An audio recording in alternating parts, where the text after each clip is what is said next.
Bueno, buenas tardes a todos. Muchísimas gracias por la invitación. Espero de verdad que les sirva. Y bueno, si bien me pidieron que hablara sobre evaluación y tratamiento, bueno, lo que voy a comenzar ahora es hablar un poquito sobre, o recordar un poco sobre el tema de la definición y brevemente sobre una clasificación y bueno, y después sí comenzamos con el tema de evaluación, ¿sí?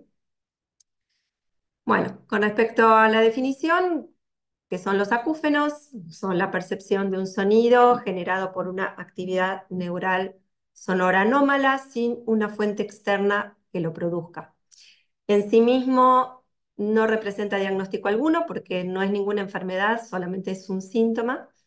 Es la manifestación del sistema nervioso auditivo central en respuesta a una alteración que puede darse en distintos lugares, desde la cóclea hasta corteza, o desencadenarse en áreas no auditivas relacionadas. Como una nota de color, tinnitus viene del latín, quiere decir sonido que tintinea, y se utiliza más en la lengua sajona, y acúfeno viene del griego y quiere decir sonido que aparece, y es más utilizado en la lengua española.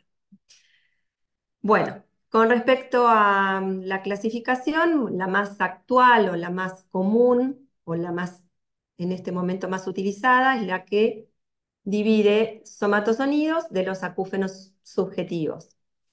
Los somatosonidos representan el 5% de los acúfenos, son los acúfenos objetivos, los que se pueden escuchar, el examinador puede escuchar al acúfeno. Pueden ser pulsátiles o continuos, y cuando son pulsátiles tienen un origen vascular, arterial o venoso, y los que son continuos, las causas de los continuos pueden ser la otitis media, la ototubaritis, síndrome de trompa patulosa, mioclonías de músculo del paladar, anemia, hipertensión, etc. Dentro de este grupo también hay un grupo sumamente importante, y por lo común sobre todo, que son los acúfenos de tipo somatosensorial, que también pueden ser pulsátiles o continuos. En el caso de los somatosonidos, los pulsátiles son sincrónicos con el pulso, mientras que en los de tipo somatosensorial, los pulsátiles no son cardiosincrónicos.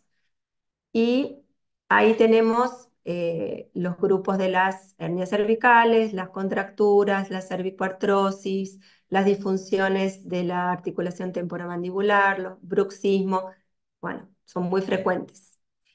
Y también tenemos otro acúfeno dentro de este grupo, que es el acúfeno en máquina de escribir, así se lo llama. Es una modulación por compresión vasculonerviosa, no es para nada común, y según la bibliografía existe una medicación que lo puede tratar, que no sé si actualmente, no sé si en la práctica se hace, pero bueno, está descrito la bibliografía, que es la carbamazepina. Ustedes lo conocerán mejor, dicen que es un antiepiléptico y que lo puede tratar. Si fuera así, realmente sería el único acúfeno que es tratable. Pero bueno, realmente no sé si en la práctica eso se hace. Yo solamente he visto 2 pacientes con ese tipo de acúfeno cuando todavía no hacía rehabilitación, o sea que no son comunes para nada. Un chico que me dijo que tenía el código Morse en el oído, y una señora que me decía que escribía una novela todas las noches. Y después tenemos los acúfenos subjetivos, que representan el 95% de los acúfenos, mientras que los somatosonidos solamente el 5%. Los subjetivos son continuos, son siempre iguales, siempre se dan de la misma manera, pueden llegar a aumentar o disminuir la intensidad, pero siempre se dan iguales, ¿sí? Siempre se escuchan de la misma forma. Bueno, y acá tenemos las hipoacusias, por lo general más que nada las presbiacusias, las intoxicaciones con ototóxicos, los traumas acústicos, o sea, la exposición a ruidos, bueno, lo que son los más comunes, digamos. Tenemos otro tipo de clasificaciones menores, como son el tipo del acúfeno, si es continuo pulsátil, la localización. El 50% refiere una localización bilateral, un 35% unilateral, y cuando es unilateral el más afectado generalmente es el oído izquierdo, y un 15% lo refiere encefálico. La mayoría de los pacientes que dicen que es cefálico generalmente lo ubican acá atrás, en la nuca. No sé si a ustedes les pasa, yo los pacientes que veo así generalmente me dicen eso. El comienzo puede ser súbito gradual y la duración se refiere a, bueno, si es agudo cuando tiene hasta 3 meses de aparición y crónico cuando tiene más de 3 meses. Algunas bibliografías hablan de 6 meses, pero bueno, lo más común es hablar de 3 meses, ¿sí? Bueno, nos metemos ya en la evaluación. La batería clásica de estudios audiológicos que habitualmente se piden para los pacientes que tienen acúfenos es la audiometría tonal y de alta frecuencia. Sería bueno incluir la audiometría de alta frecuencia porque muchas veces vemos audiometrías tonales normales, pensamos que no hay nada de tipo auditivo y si tomamos una alta frecuencia vemos una disminución auditiva. A ver, salvo que el paciente sea muy añoso o sepamos que tiene una hipoacusia y sabemos que va a dar mal la alta frecuencia, por ahí es bueno incluir dentro de la batería en la alta frecuencia. Y de la audiometría, cuando los pacientes consultan por acúfenos, si yo veo una audiometría normal, suelo tomar también las intermedias, sobre todo la 3000 y la 6000, porque a veces se ven pequeños traumas acústicos en esas frecuencias y generalmente el acúfeno lo comparan en esa frecuencia donde tienen ese pequeño trauma. La logoaudiometría, bueno, ya todos sabemos, la discriminación de la palabra con distintas intensidades, tímpano impedancio para ver cómo está el oído medio, valoración del acúfeno, que consta de 4 pruebas y ahora las vamos a describir más adelante. Los potenciales nos permiten ver si hay lesiones retrococleares o centrales altas. Generalmente se dice que el paciente con acúfeno suele tener la onda 1 disminuida en amplitud. Y las autoemisiones sirven para ver si hay patología coclear. Con respecto a bueno, estudios complementarios, eso lo van a pedir los médicos si consideran necesario. El ecodoppler sirve para ver el estado de los vasos, generalmente se pide cuando el acúfeno es pulsátil. La tomografía nos va a permitir una valoración de alteraciones óseas y su extensión, la resonancia, una valoración de patología tumoral y desmielinizante del sistema nervioso, y el ECOG para descartar hidrops. Bueno, con respecto a la valoración del acúfeno, dijimos que consta de 4 pruebas, que son el umbral de molestia, acufenometría, umbral de algiacusia y el IRA. El IRA es la inhibición residual del acúfeno. Vamos a hablar un poquito de cada una. La acufenometría está formada por 3 partes, que son la comparación, la identificación y el enmascaramiento. Lo primero que vamos a hacer, siempre preguntarle al paciente a qué se parece su acúfeno, ¿no? Eso nos va a dar una idea del sonido que vamos a utilizar para ver si lo comparo. No siempre nos resulta, pero bueno, a veces terminamos probando todos los tonos y ruidos que tenemos. Con respecto a la comparación, justamente le decimos, bueno, le vamos a pasar unos ruidos, usted dígame si se parece al sonido de su acúfeno. Una vez que lo compara, por ejemplo, lo compara a la frecuencia 4000, uno coloca, igualmente ahora se los voy a mostrar, pero uno coloca al pie de la frecuencia el signo del oído que estamos evaluando, ¿no? En la identificación, nosotros le vamos a decir, bueno, ahora le voy a pasar ese sonido, se lo paso bien bajito, voy a ir subiendo de a poco y usted me va a decir cuándo el sonido que yo le paso es tan fuerte como su sonido, ¿sí? Estamos tratando de identificar la intensidad. Una vez que le identifica, que generalmente está no más de umbral 5 decibeles, 10 decibeles como máximo, vamos a graficarlo con un rectángulo lleno a la izquierda o derecha y del color que corresponde del oído que estoy evaluando. Y el enmascaramiento es decir, bueno, ahora le voy a pasar un poquito más fuerte y usted me va a decir cuando el sonido que yo le paso es más fuerte que su acúfeno. Lo mismo, voy aumentando y cuando me dice ahí ya es más fuerte, lo voy a graficar con un rectángulo invertido del color lleno del color y a la izquierda o derecha del oído que estoy evaluando. Umbral de molestia y umbral de algiacusia son muy importantes porque nos van a permitir determinar el rango dinámico y si existe o no hiperacusia, ¿sí? Esto se grafica también con un rectángulo con isósceles, con el mirando hacia izquierda o hacia derecha, de acuerdo al oído que evalúo, vacío si es umbral de molestia y lleno si es umbral de hiacusia, igual ahora se los muestro. El rango dinámico normal, el rango dinámico es el espacio que se comprende entre los umbrales auditivos y el umbral de molestia, ¿no? Si mayor de 60 decibeles ese rango, es un rango normal. Cuando está acortado, bueno, es porque el umbral de molestia está generando grados de hiperacusia. Por ejemplo, si yo tengo umbrales de molestia por encima de 95, es normal, no tengo hiperacusia. Si tengo umbrales de molestia entre 80 y 90, voy a tener una hiperacusia leve. Si tengo entre 65 y 75, tengo una hiperacusia moderada, y si está por arriba de 60, tengo una hiperacusia severa. ¿Sí? Acá, por ejemplo, un ejemplo, bueno, en la audiometría de la izquierda vemos que es un paciente normal, con umbrales de molestia en 100, porque la base del rectángulo se va a apoyar sobre la intensidad que el paciente nos dice. Tiene un acúfeno que compara en la frecuencia 8000, con un umbral auditivo en 5, lo identifica en 10 y enmascara en 15. ¿Sí? Parecido en el izquierdo, tenemos un rango dinámico amplio, normal, pero vemos en el otro caso que tenemos una neurosensorial que identifica el acúfeno con un ruido banda estrecha, así se grafica, con el signo del oído más una ondita hacia una octava superior y una hacia la octava inferior.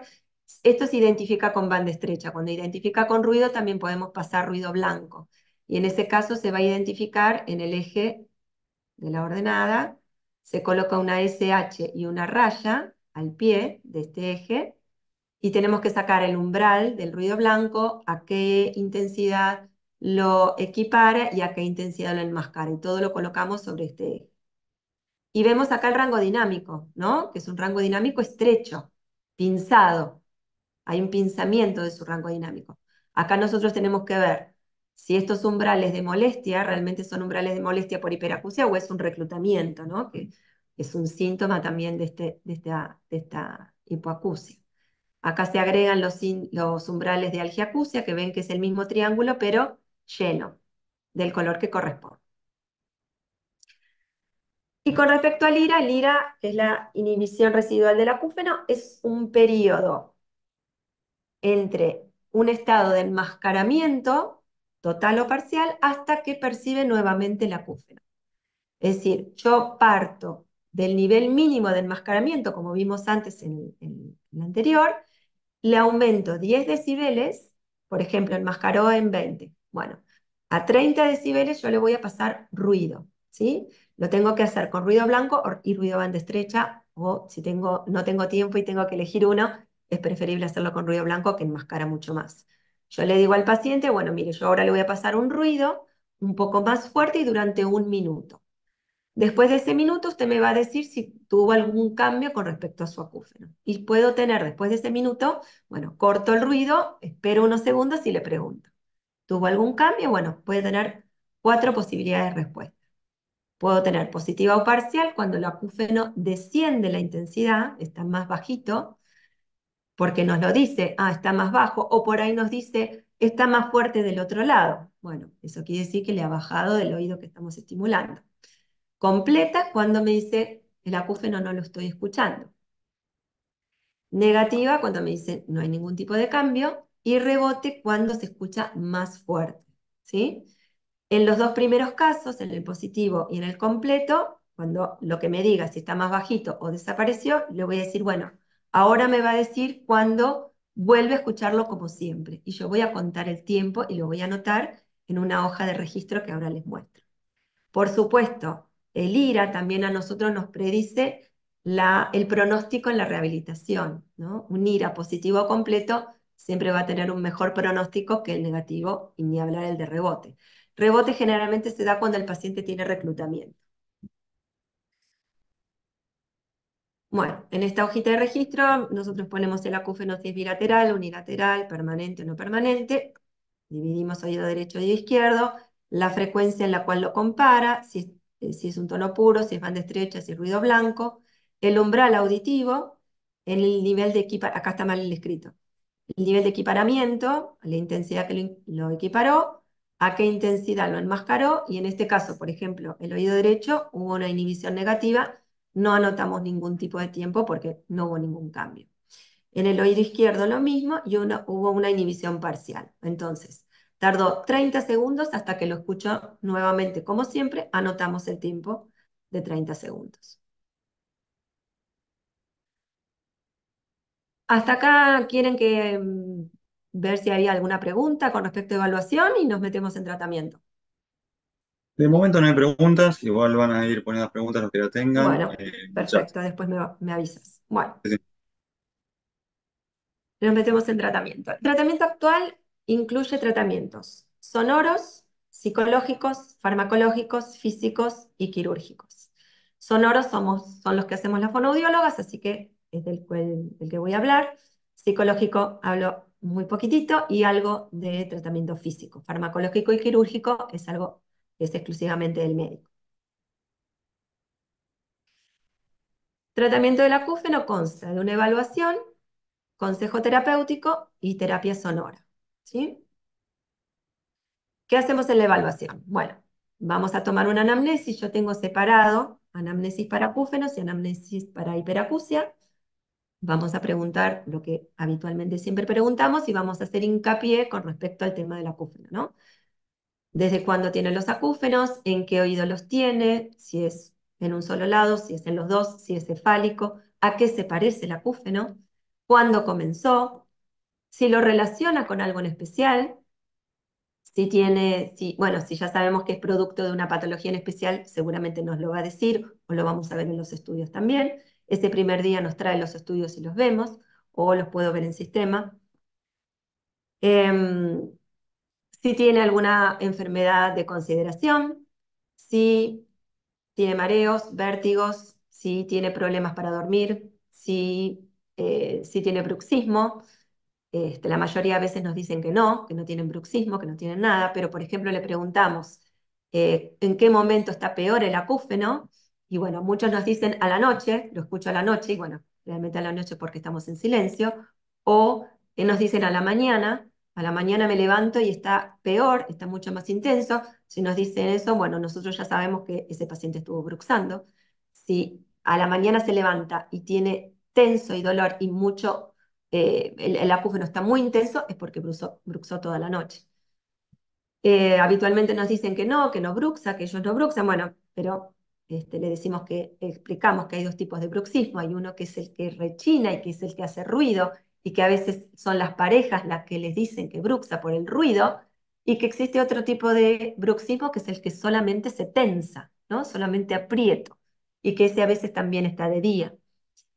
En ese caso, bueno, si nos dice que está más fuerte a la mañana y que, bueno, que por supuesto en la medida en que empieza a comer o a hablar y empieza a relajar, el acúfeno empieza a bajar la intensidad, bueno, le decimos que sería útil hacer una interconsulta con un odontólogo que sea especialista en ATM por el tema de la placa, que seguramente el médico en la primera consulta también ya se lo dijo. ¿Por qué el especialista? Porque, bueno, porque muchas veces les dan plaquitas, la de Pharmacity no sirve. Ni siquiera los protectores bucales de boxeo que muchos utilizan también, esos no sirven. Los especialistas nos dicen que la placa tiene que ser alta, rígida, de acrílico y con borde liso, no tiene que tener el bordecito de los dientes. Entonces, los especialistas dicen que el utilizar una mala placa es peor que no utilizar nada. Entonces, bueno, es como que es bueno hacer hincapié en eso, que realmente vaya un especialista. Con respecto a los cuestionarios, bueno, tenemos varios cuestionarios y que ahora se los voy a mostrar igualmente. El THI es el que usamos para acúfenos, THS para hiperacusia. El HHI se toma solamente cuando el paciente es hipoacúsico y el MAS que lo utilizamos para misofonía. Tenemos también el EVA, que es una escala visual analógica, que ahora también se las voy a mostrar. Con respecto a los cuestionarios, bueno, tenemos el THI, que es el Tinnitus Handicap Inventory. Este es el que va a medir la incapacidad que genera tener el acúfeno, ¿no? Es una medición psicoemocional creada por la Asociación Británica de Otorrinolaringología en 1999. Son 25 ítems, ven ahí que son 25, divididos en tres subescalas: la escala funcional, emocional y catastrófica. Acá ven, al lado de cada numerito tenemos una letra que corresponde a cada escala, ¿sí? La F para funcional, catastrófica y emocional. Cada pregunta tiene que ver con esas escalas. Tenemos tres columnas, le decimos al paciente que lea las preguntas y que coloque una cruz en la columna que le corresponde. Si colocan el sí, va a tener una valoración de 4 puntos, en el a veces de 2 puntos y en el no, 0 puntos. Una vez que tenemos el resultado, vamos a tener 5 grados: muy leve, leve, moderado, severo y catastrófico. Muy lindo cuando recibimos catastrófico. Y el THS, que es el test de hipersensibilidad al sonido, es una adaptación de un test alemán que se llama GUF, y que mide el impacto de esta hipersensibilidad en la calidad de vida del paciente, ¿no? Tenemos, creo que son 15 preguntas. Tenemos 4 columnas donde él va a poner una cruz. El numerito que está arriba son los puntos que le vamos a otorgar a cada cruz de acuerdo en la columna que lo coloca. Y de acuerdo a la puntuación vamos a tener un grado menos que en el THI. Leve, moderado, severo y catastrófico. Con respecto al THI, no es el único que se toma, ¿sí? Existen otros cuestionarios. Está el TFI, que tiene también 25 preguntas y uno tiene que contestar numéricamente en una escala de 1 al 10. Y está el TQR, que, bueno, es tremendo, apunta mucho al emocional, es terrible, si el acúfeno lo pone triste, si el acúfeno lo desespera, si el acúfeno lo molesta, si el acúfeno no lo deja dormir. La verdad que es bastante tortuoso ese cuestionario, pero bueno, lo más común es utilizar el THI. El HHI solamente se toma en los pacientes que tienen hipoacusia porque nos dicen que son hipoacúsicos o porque lo vemos en los estudios, ¿no? La misma valoración que el THI, y si este cuestionario nos da igual o mayor al THI, el tratamiento de elección son los audífonos, ¿sí? La verdad que yo no lo tomo, no tiene mucho sentido. Ya veo los estudios, veo si es hipoacúsico y bueno, ahí lo conversamos. Creo que 2 o 3 veces lo habré tomado nada más. Y después tenemos el MAS, que es el Misophonia Activation Scale, que es para los pacientes con misofonía. La misofonía es un odio a los sonidos. El hiperacusia no se los definí, bueno, es una intolerancia a los sonidos del medio ambiente, pero a todos los sonidos en general, ¿sí? Que de acuerdo al tipo de hipoacusia, bueno, los empiezan a escuchar más altos a partir de una determinada intensidad o los escucha anormalmente altos a todos los sonidos. En la misofonía es distinto. La misofonía se lo define como un odio al sonido, ¿sí? Es ciertos sonidos, solamente si son los desencadenantes del paciente, son los que le van a generar mucha molestia, con distintos grados de molestia, por eso le damos este cuestionario y él va a marcar el nivel de acuerdo a sus síntomas en el que cree que está, pero no son todos los sonidos, y el sonido no importa si es intenso o bajo, si es grave, si es agudo, si es corto, si es largo. Depende si es el desencadenante o no de ese paciente, ¿sí? Que es el que va a molestar y que se va a generar el reflejo de lucha y de huida. La misofonía es fascinante. Bueno, después tenemos el EVA, la escala visual analógica, que va a medir numéricamente la intensidad y la molestia del acúfeno. Va a mirar las caritas y nos va a decir en qué carita cree que está. Por suerte, entre 9 y 10 son las menos, generalmente se encuentran entre la 4 y la 8, habitualmente. Cuando me dicen que están en las 2, ya están para el alto. Bueno, después tenemos un consejo terapéutico, ¿sí? Y la terapia sonora propiamente dicha. Consejo terapéutico es todo lo que nosotros le decimos al paciente ya en la primera sesión. Nosotros tratamos de explicarle que cuanto más consciente haga el acúfeno, y cuanto más esté pensando en el acúfeno todo el tiempo, más fuerte lo va a tener, ¿sí? El cerebro lo va a magnificar, incluso lo va a cronificar. Que tenemos que hacer hasta lo imposible para corrernos de ahí, para correr la tensión del acúfeno, ¿sí? Para que podamos hacerlo inconsciente y recién ahí empiece a bajar la intensidad. Ahora, ¿cómo corremos la tensión del acúfeno si estamos en silencio? Es algo que es imposible. Entonces, la primera medida, y que le decimos siempre, es que nunca tiene que estar en silencio. Entonces, tiene que estar siempre rodeado de música, la radio, la tele, de fondo, bajo, como quieran, pero eso le va a permitir reducir el contraste entre el silencio y el acúfeno y no prestarle tanta atención. Y encima, si está haciendo cosas de su actividad o cosas en la casa o de su trabajo, lo que sea, va a permitir más todavía concentrarse en algo y tener ese sonido de fondo, no prestarle atención. Es la única manera de que de a poquito empecemos a hacerlo inconsciente junto con la terapia sonora, ¿sí? Entonces, le explicamos al paciente qué es lo que le ocurre, la causa que desencadena su molestia siempre y cuando la sepamos, ¿sí? Muchas veces no sabemos cuál es la causa.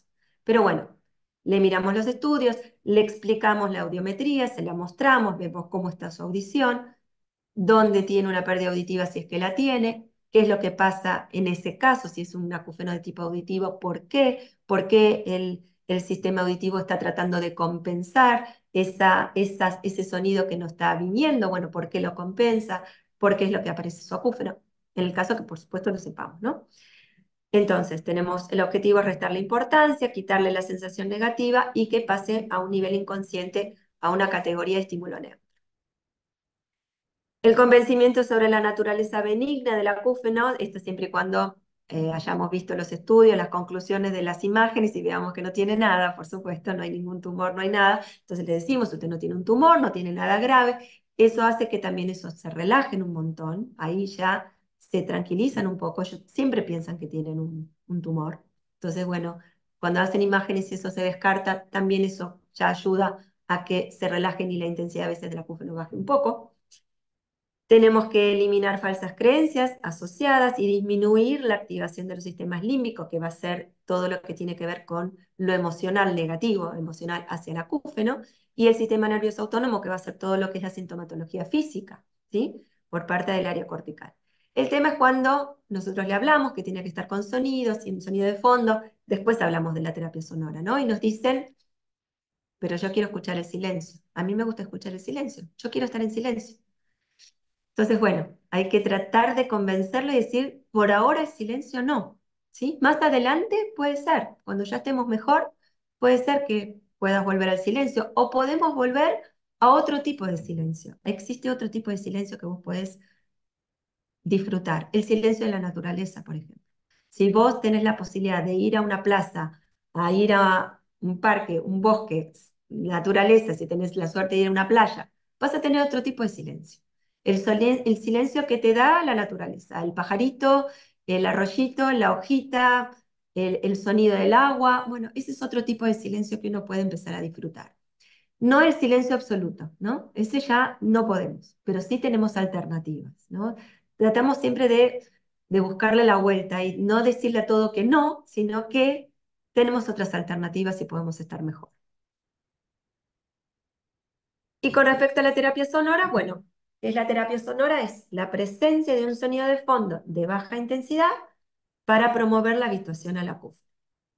¿Qué es la habituación? Primero, la habituación es la falta de respuesta a un estímulo sonoro porque lo considero irrelevante, ¿sí? Es la extinción del reflejo condicionado.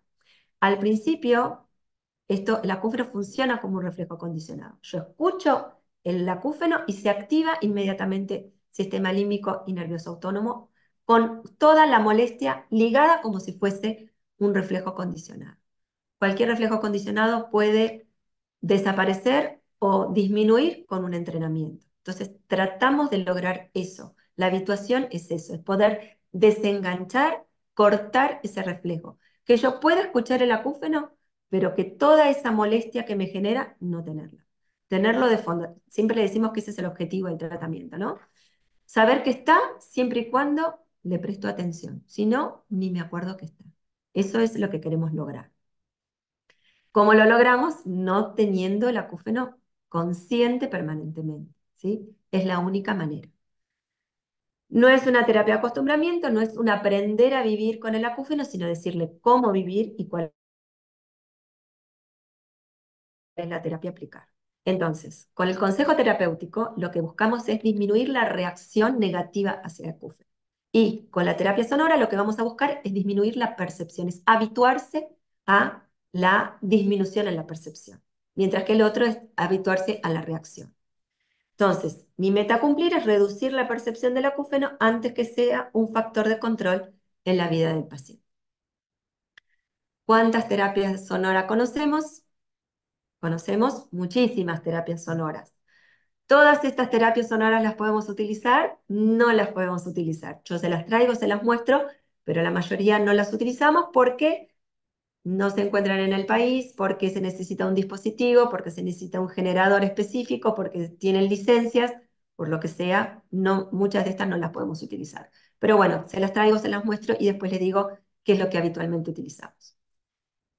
La primera, la más antigua, la primera creada por el doctor Jastrebov, que es así como el papá de los acúfenos, es la terapia de reentrenamiento del tinnitus. Eh, Se basa en reentrenar al cerebro eh, o sea, reentrenar al cerebro para que se habitúe al acúfeno, deje de ser consciente de que tiene ese sonido y se pueda habituar a la señal, ¿sí? Y desaparezca la molestia, que es lo que buscamos. ¿Qué va a utilizar? Consejo terapéutico y ruido blanco, exclusivamente ruido blanco, ¿sí? Que eh, va a utilizar en un punto que se llama, en un punto de intensidad que se llama mixing point o punto de mezcla. ¿Cómo es esto? Yo primero tengo que enmascarar al acúfeno y después vuelvo a bajar de a poco hasta que apenas lo vuelvo a escuchar. Ese es el mixing point o punto de mezcla. Si yo no escucho un poco de acúfeno, el cerebro no tiene a qué habituarse, no sabe a qué se tiene que habituar, ¿sí? Entonces lo vamos a escuchar, siempre la terapia sonora se escucha de esa manera si es lo que quiero propiciar es la habituación, ¿sí?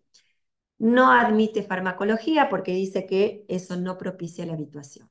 Bueno, originalmente cuando comenzó al principio esta terapia se utilizaba 8 horas por día, se tenía que escuchar ruido blanco en forma exclusiva 8 horas por día durante 2 años. Después, bueno, se hicieron modificaciones.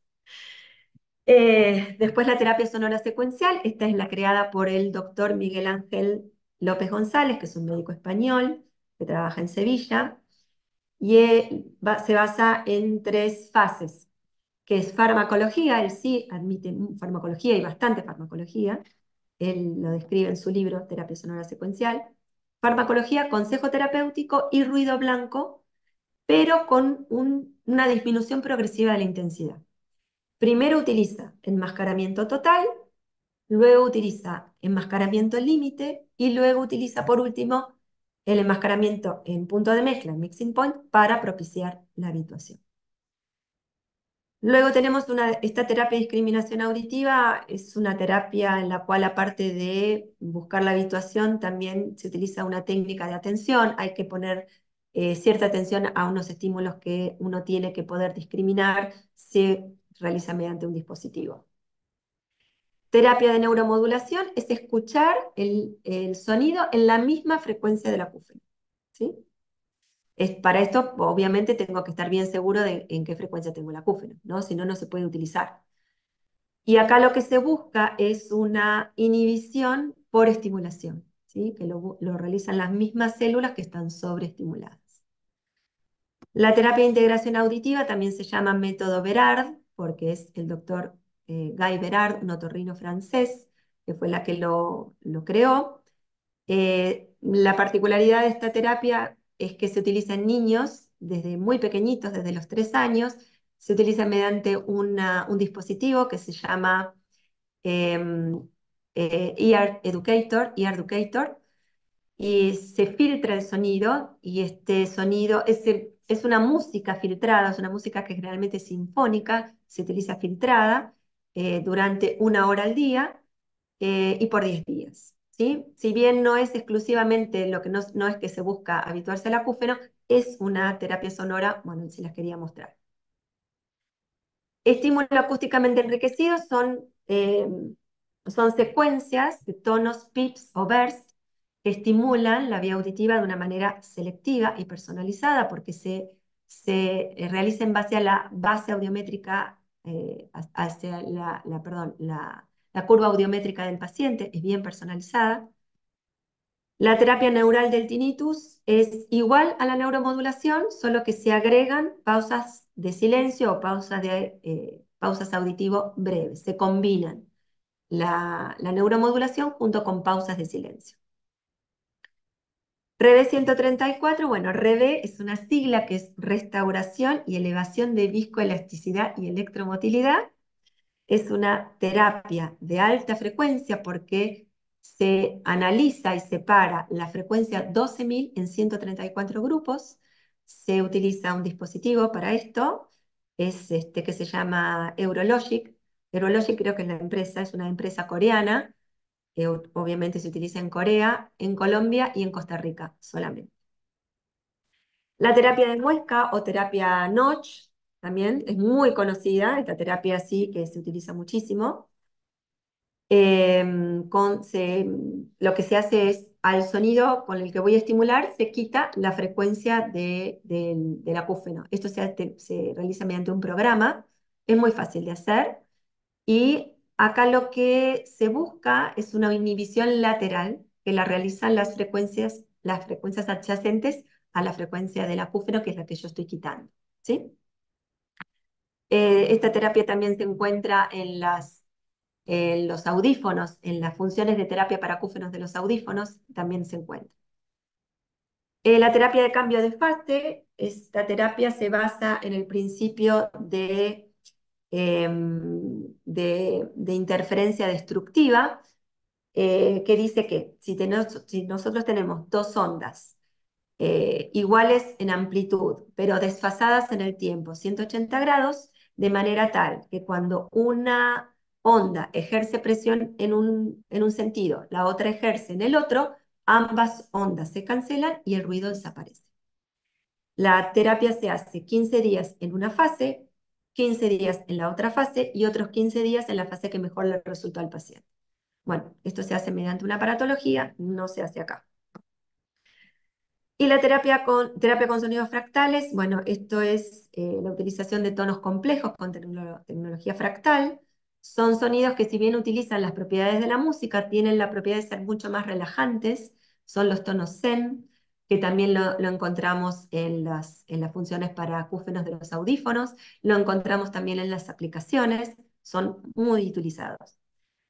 Son también estos sonidos que utilizamos para meditación, para hacer yoga, ¿sí? Se usa mucho. Y la última que tengo para mostrarles, que es la terapia bimodal, que es la última que ha salido, es así como la terapia top. Eh, Se aprobó recién el año pasado, la FDA aprobó a esta empresa Neuromod de Estados Unidos la utilización de esta terapia a través de un dispositivo que se llama Lenire, se escribe Lenire, no sé cómo se pronuncia, y el paciente, bueno, se le colocan auriculares y se le pasan dos tipos de sonido. Uno de fondo, que parece música electrónica, y otro sonido que cambia permanentemente de frecuencia y de intensidad. Y eso, bueno, lo que busca es eh, quitar la tensión del acúfeno mediante ese tipo de sonidos. Y al mismo tiempo se coloca una paleta de electrodos en la lengua que realizan una descarga de electricidad suave. Los pacientes refieren que es como esos caramelitos que generaban este tipo de cosquilleo en la lengua, ¿no? Que estallaban en la lengua, dice que se parece a eso. Y este tipo de electrodos lo que hacen es estimular amplias áreas del cerebro y bueno, de esta manera lo que se consigue a través de plasticidad cerebral y a través del sonido, reducir los síntomas del acúfeno y poder desviar la atención. Lo que se dice es que se hace durante 12 meses, 12 semanas, perdón, 3 meses, durante 1 hora por día. Los pacientes dicen que consiguen reducir, dicen que en un 80% han conseguido reducir la intensidad del acúfeno y que han permanecido en el tiempo, ¿sí? Bastantes meses después de realizar la terapia, inclusive hasta 1 año. se realiza exclusivamente en Estados Unidos, que fue donde se permitió su uso.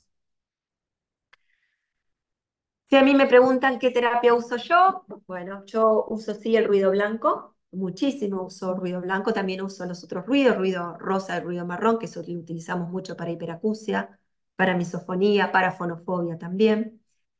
Y utilizo los sonidos naturales, ¿sí? Sonidos de la naturaleza. También tenemos que ver qué tipo de acúfeno tiene el paciente. No todos los sonidos van para todos los tipos de acúfeno, ¿sí? Em, la doctora Alicia Bianchi en su libro de procesamiento auditivo central, que tiene un capítulo para acúfenos, lo describe muy bien y la verdad que esto en la práctica se ve. Un acúfeno de tono puede ser enmascarado por otro tono, estos tonos puros o un sonido de naturaleza o un ruido, ¿sí? Puede ser enmascarado. Pero un acúfeno de ruido nunca puede ser enmascarado por un tono, de hecho no se enmascara, o si se enmascara no es a una intensidad permitida para poder trabajar.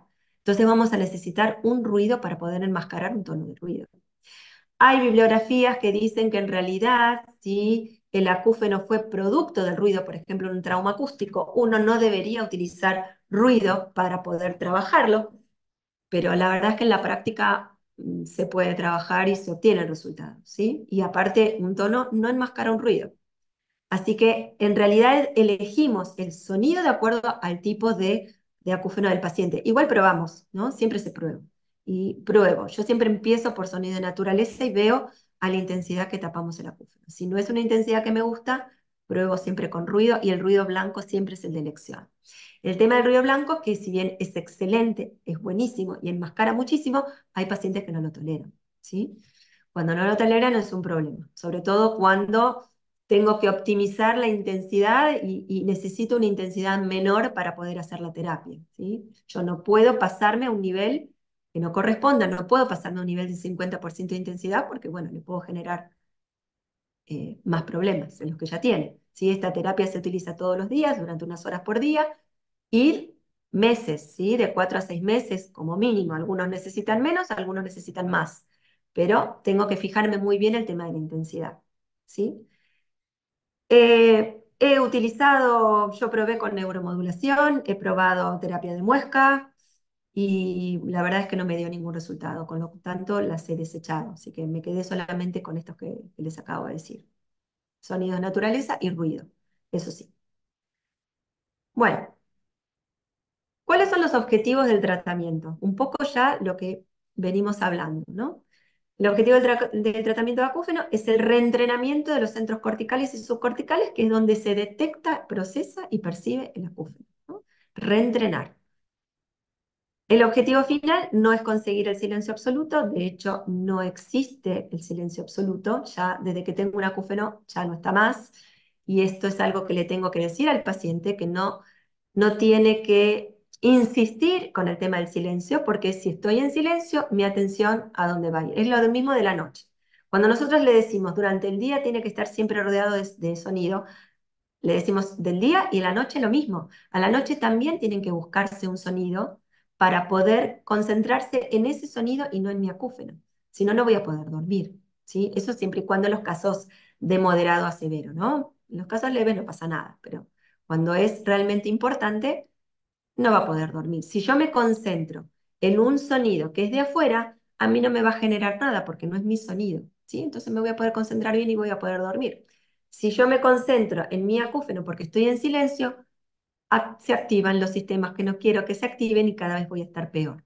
Empieza a activarse toda esta molestia que a mí me genera, la angustia, la depresión, la desesperación, la bronca, todo eso, y todo eso hace que yo entre en un círculo vicioso porque cada vez voy a estar peor, cada vez voy a tener una intensidad mayor del acúfeno. Entonces, a la noche también yo tengo que gestionar un sonido, que puede ser cualquiera. Le preguntamos, ¿tiene televisión en el cuarto? Bueno, si la tienen, una opción puede ser dejar programada la tele para que se apague sola, o el aire acondicionado, o el ventilador. El ventilador es muy enmascarador.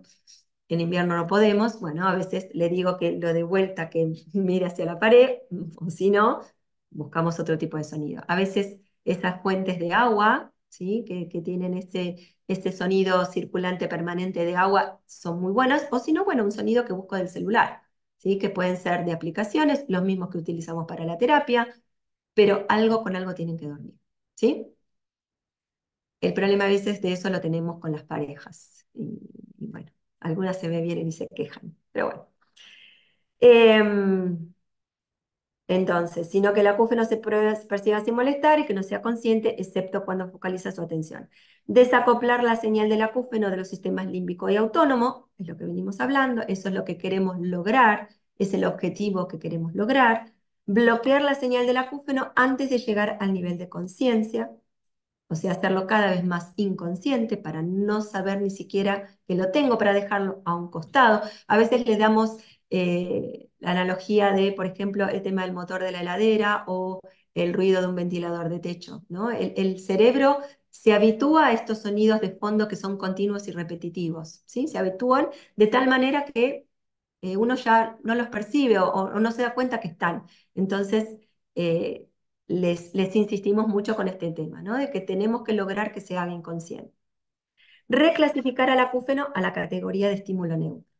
Cuando yo puedo pasar de percibir un estímulo sumamente significativo a que pase a ser un estímulo neutro, es cuando la habituación sabemos que ya se ha dado, ¿no? Cuando ya no le presto atención porque lo considero irrelevante y pasó a categoría de estímulo neutro, la habituación se da. ¿Cuánto tarda en darse una habituación? Más o menos 4 meses. 4 meses de hacer las cosas bien, de escuchar el sonido, de hacerlo todos los días, de ser constantes, conscientes, ¿no?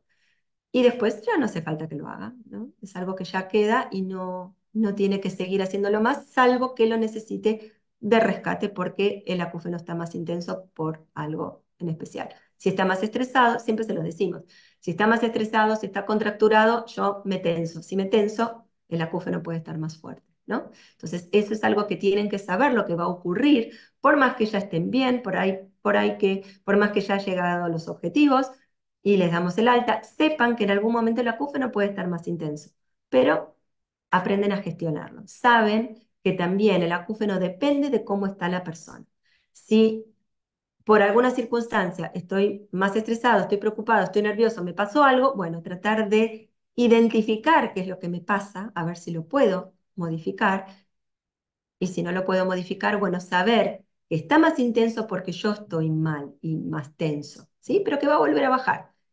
Entonces, nada, ellos aprenden a controlar, aprenden a gestionar su acúfeno y no perder el control. Si pierden el control, es como volver a punto cero o al principio, como cuando consultan al médico por primera vez, ¿sí? Bueno, tarda, pero se logra. Bueno, ¿qué pasa cuando los pacientes son hipoacúsicos, ¿no? Cuando tenemos un paciente hipoacúsico. Bueno, si es una hipoacusia leve a moderada, el audífono es la primera opción, siempre que la pérdida sea amplificable. Aumentar la recepción de sonidos externos generalmente alivia la percepción del acúfeno. Está llegando de forma externa el sonido que me falta, el cerebro no tiene por qué estar compensando tanto, con lo cual o no lo percibe o lo percibe menos. Ahora, el tema de los pacientes que son leves o moderados, con hipoacusia leve o moderada, por lo general no quieren utilizar audífonos, ¿sí?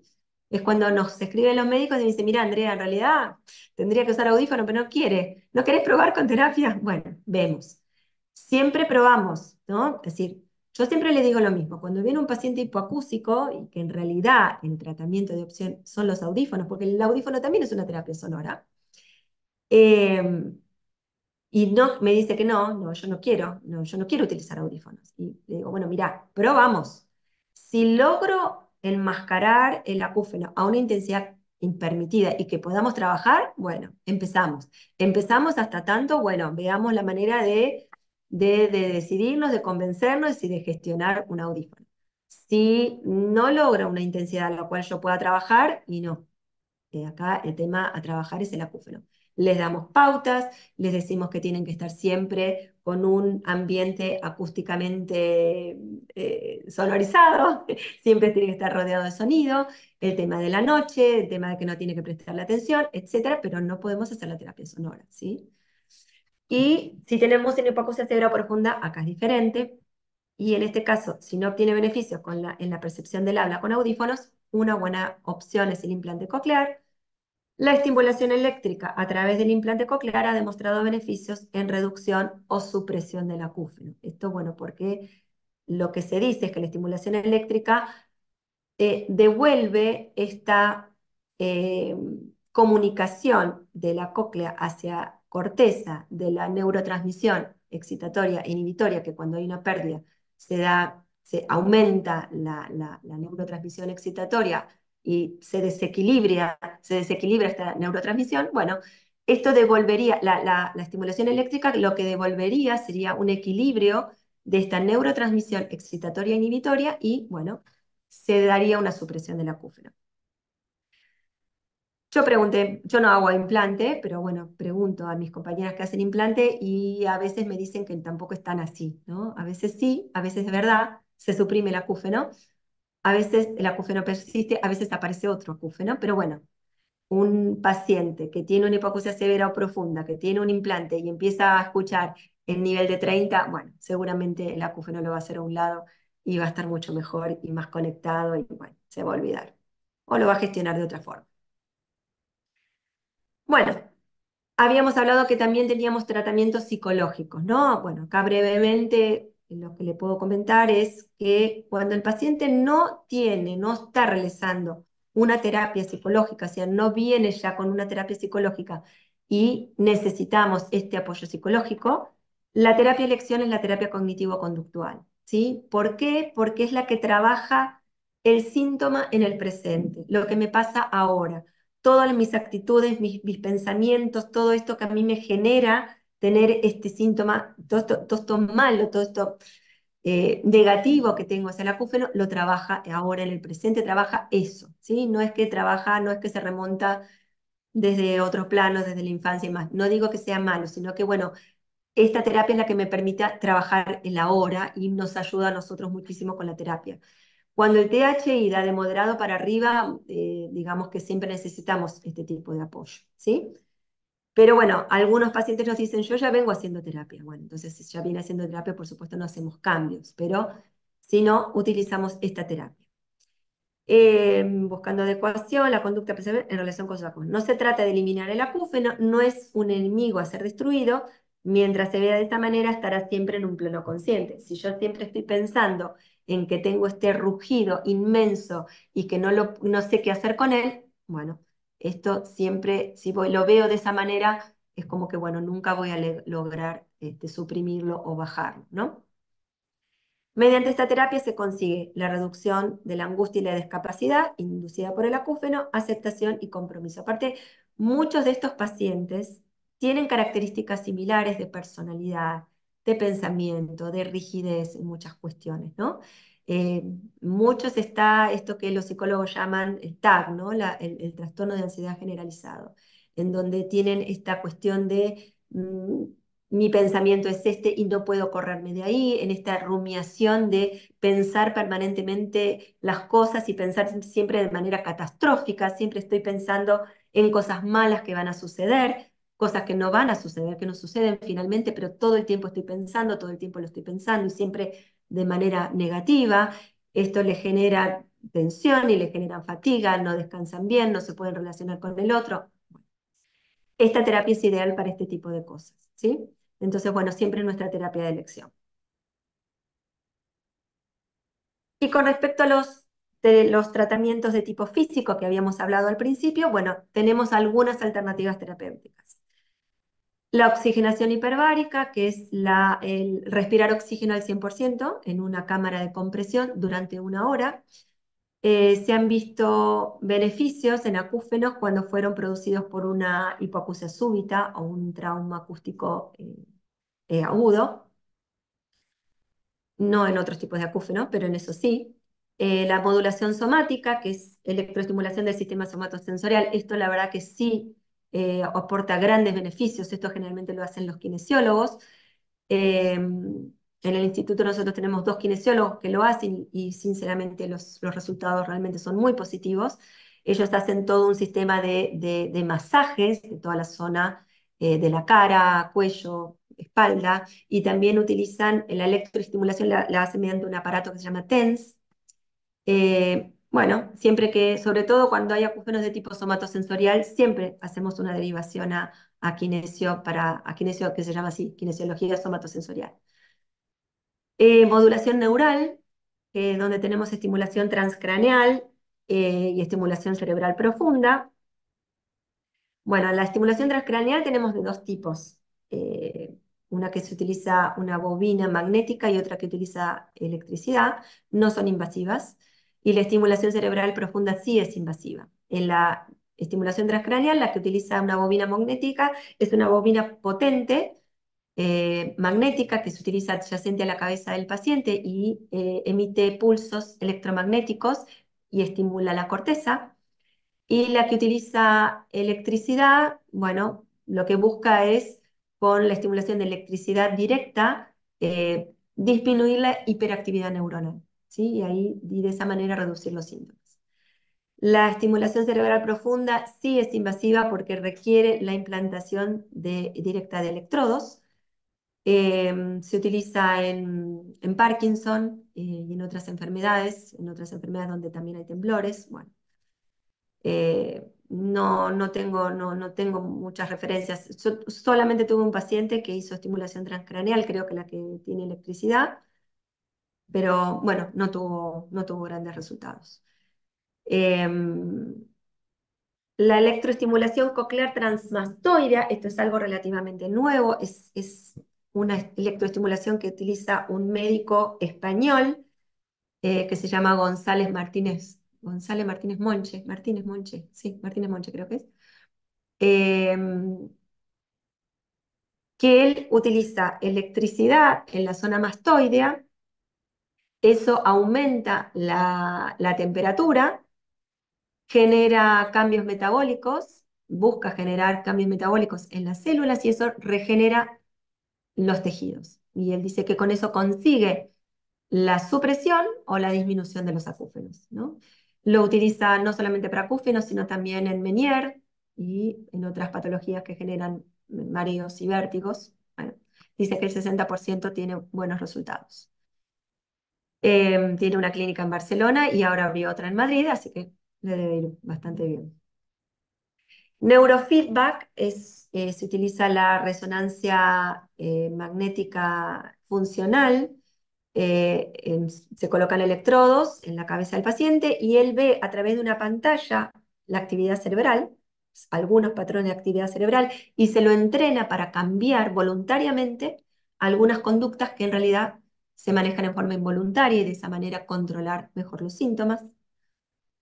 Técnicas de relajación, bueno, todas las técnicas de relajación son beneficiosas porque, bueno, porque nos hace bien a nosotros, a lo que es la relación con el otro, la relación con el medio, con uno mismo. Hay distintas técnicas de relajación, Schultz, Jacobson, Gerd Alexander, Eutonía, todas las técnicas de relajación hacen bien, así que en la medida que se puedan utilizar, se utilizan. Yoga, meditación, mindfulness, hipnosis, acupuntura. Bueno, con respecto al yoga y meditación, sí, yo realmente hago demasiado hincapié, insisto mucho, porque los beneficios realmente son muchos. El yoga y la meditación manejan muy bien lo que es ansiedad y el estrés. Estos pacientes les sobra ansiedad y estrés. Entonces, algunos sí aceptan el tema de yoga y meditación, algunos se resisten un poco. Igualmente yo les mando cosas, yo tengo varias meditaciones guardadas para principiantes y para avanzados y les envío, les insisto bastante en que lo hagan. Lo mismo con el yoga. Cuando estábamos en pandemia, descubrimos una profesora de yoga, este, que la encuentran por YouTube, muy buena, que se llama Xuan Lan, con X, Xuan Lan, que tiene clases desde 10 minutos hasta una hora o más. Y entonces siempre les digo que, bueno, 10 minutos tienen siempre y ni siquiera tienen que ir a ningún otro lado. Si van a un lugar para hacer yoga, muchísimo mejor, porque aparte se relaciona con otras personas, pero si no pueden, 10 minutos y mirar YouTube y hacer la clase, lo pueden hacer, sobre todo para que vean los beneficios y el equilibrio mental, físico, emocional que les va a generar hacer yoga y hacer meditación, ¿sí? Insisto bastante. La verdad que los que se enganchan y me hacen caso ven los beneficios y realmente el acúfeno empieza también a bajar de intensidad. Hipnosis, acupuntura, bueno, no sé qué beneficios puede traer. Acupuntura, tuve 2 pacientes que hicieron acupuntura, pero a uno sí le dio resultados, al otro no mucho. Bueno, ¿cuándo derivamos a una rehabilitación para hacer terapia sonora? ¿No? No todos los casos que tengan acúfeno son para derivar a terapia sonora. Entonces, ¿cuándo los derivamos? No conviene derivar a terapia sonora si el paciente se encuentra en un periodo agudo. Habíamos hablado que si está en un periodo de menos de 3 meses, no conviene porque aparte tal vez desaparezca solo, ¿sí? Si el paciente viene, es como instalarle un síntoma que tal vez no tenga. Tal vez desaparezca, le damos la oportunidad de que desaparezca. Recién cuando está en un periodo crónico puede venir a terapia. Si el paciente está habituado o no refiere molestia, a veces vienen los pacientes para rehabilitación y el paciente me dice que no tiene ninguna molestia, que la verdad que no le lleva el apunte para nada. Y entonces, ¿para qué viene a hacer la terapia sonora? Bueno, una porque me dijeron que venga, y otra porque tal vez desaparezca el acúfeno. Bueno, le tenemos que explicar al paciente que la terapia no es para que el acúfeno se vaya, ¿sí? Que el acúfeno va a seguir estando, pero que va a poder aprender a gestionarlo y poder estar mejor, sobre todo los casos graves, ¿no? Los casos de moderados, severos o peor. Es decir, que va a poder estar mejor, va a poder bajar la intensidad del acúfeno, pero no es para que el acúfeno se vaya. Lamentablemente, siempre le digo lo mismo, ojalá pudiera hacerles desaparecer el acúfeno, pero sí lo vamos a aprender a gestionar, sí podemos estar mejor. Si el acúfeno no es permanente, si es transitorio, tampoco. Acuérdense que la terapia sonora, yo tengo que enmascarar el acúfeno, luego bajar hasta que lo vuelvo a escuchar y lo escucho en ese punto de mixing point. O sea, yo siempre tengo que seguir escuchando el acúfeno para que el cerebro sepa que se habitúa. Si el acúfeno no está y el cerebro no tiene que habituarse, no puedo hacer la terapia.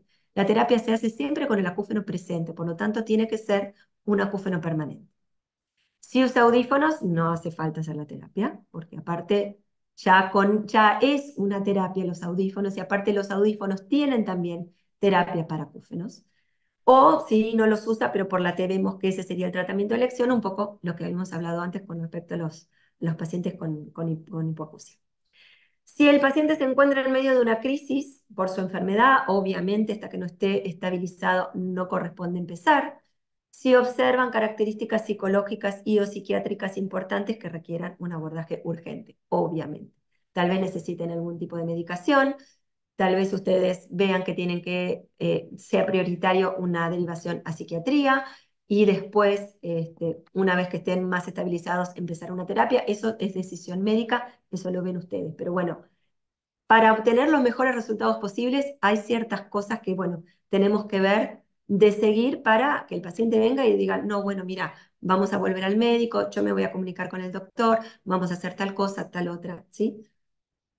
Siempre para beneficio del paciente, obvio. Y ahora los voy a torturar un poco con tratar de ponernos en la piel del paciente y tratar de escuchar lo que ellos escuchan, ¿sí? Les voy a hacer escuchar algunos acúfenos. Elegí algunos. Si a ustedes esto les interesa, hay una página que se llama hear-it.org, es una página británica.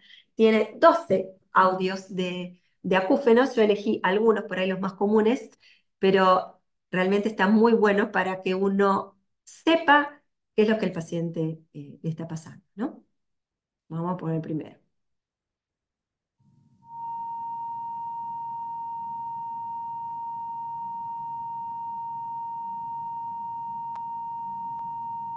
¿Mm?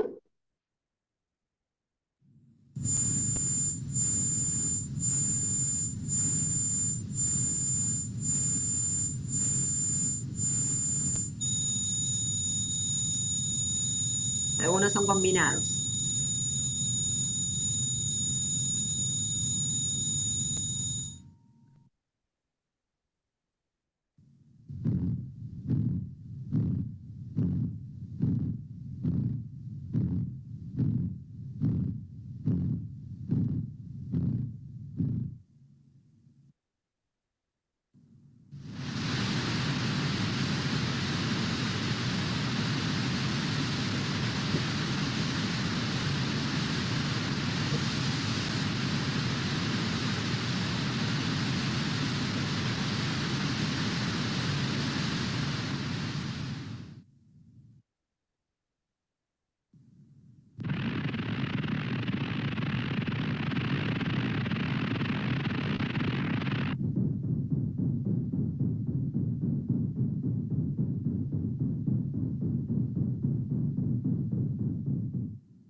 Bien, sirve, ¿no? Sirve, sirve. Si bien muchos de nosotros tenemos acúfenos, de pronto pasan, hay un tipo de acúfeno que me olvidé de contarles, que se llama SBUT, por su sigla en inglés, que quiere decir súbito, breve, unilateral y en decreyendo, ¿no? Son esos acúfenos que de pronto sentimos que se tapa el oído y escuchamos un acúfeno finito, finito que sube, sube y baja, baja, baja, baja, hasta que desaparece.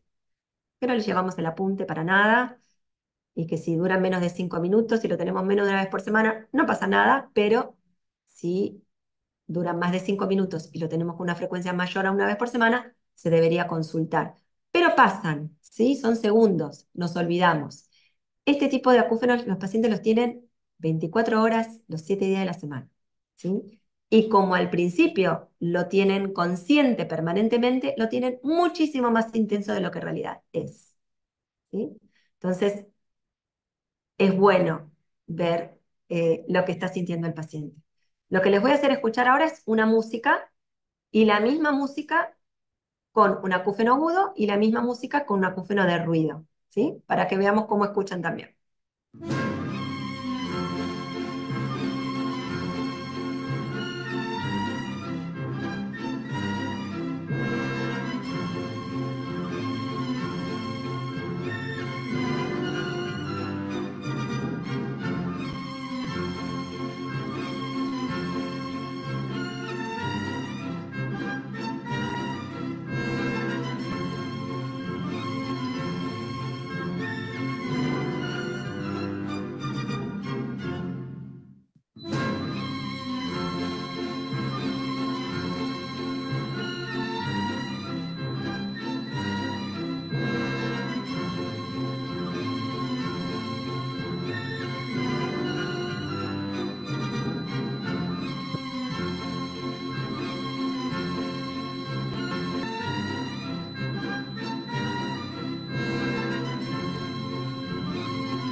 Bueno, muy bien. Les voy a mostrar nuevamente el que es más común, ¿sí? Lo vamos a escuchar de vuelta un minutito nada más. Segundos.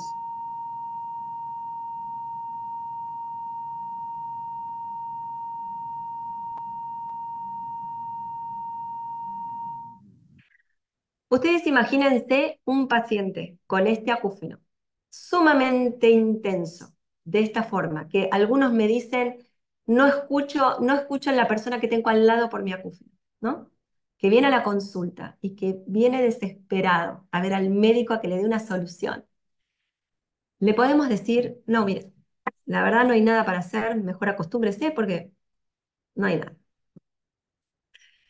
En lo posible, tratemos de que aunque sea cierto, no se lo digamos, ¿sí?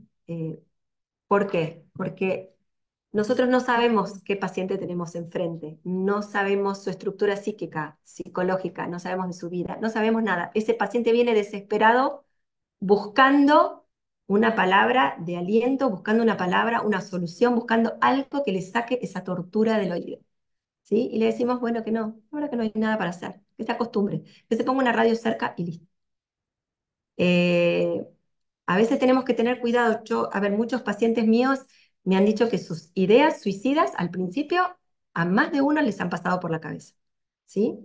Entonces, tengamos por ahí cuidado de decirle al paciente de que no hay nada para hacer. Démosle una esperanza, aunque nosotros creamos que no es real, aunque no creamos en la terapia sonora ni creamos en ninguna terapia, no importa, pero démosle una esperanza, decir, bueno, sí, vamos a tratar de buscar la causa, tal vez no la encontremos, pero vamos a tratar, hay alternativas, se puede estar mejor, de alguna manera un poco mejor se puede estar. El paciente por ahí se va a ir con algo de esperanza, ¿no?